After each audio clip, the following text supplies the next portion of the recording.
দেখতে দেখতে কেটে গেল আরও একটা বছর। শুরু হলো নতুন বছর 2025। তাই আমার পরিবারের সকল বন্ধুদের জানাই হ্যাপি নিউ ইয়ার। সবার আগামী দিন খুব ভালো কাটুক। আর নিউ ইয়ার উপলক্ষে আমি বানিয়েছিলাম চিকেন কোরমা।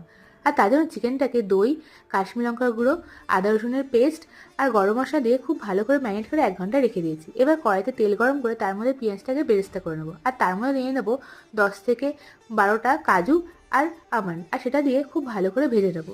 এইবার ওই তেলের মধ্যে গোটা গরম মশলা দিয়ে ওই চিকেনটাকে খুব ভালো করে হাই ফ্লেমে 10 থেকে 15 মিনিট কষিয়ে নেবো। আর তারপর ওর মধ্যে দেবো ধনের গুঁড়ো, জিরের গুঁড়ো আর হলুদের গুঁড়ো আর নুন, আর সেটা দিয়েও খুব ভালো করে কষাবো। আর কষানো হয়ে গেলে ওই ভেজে রাখা মশলাটাকে পেস্ট বানিয়ে সেটাকে আমি এর মধ্যে অ্যাড করব। আর অ্যাড করে খুব ভালো করে কষিয়ে ওর মধ্যে সামান্য একটু গরম জল দিয়ে আমি চিকেনটাকে সিদ্ধ হতে দেবো। আর চিকেনটা যখন সিদ্ধ হয়ে যাবে তার মধ্যে দেবো ঘি, একটুখানি কেওড়ার জল আর কাঁচা লঙ্কা ছেড়ে দিলেই রেডি হয়ে যাবে আমাদের গরম গরম চিকেন কোরমা।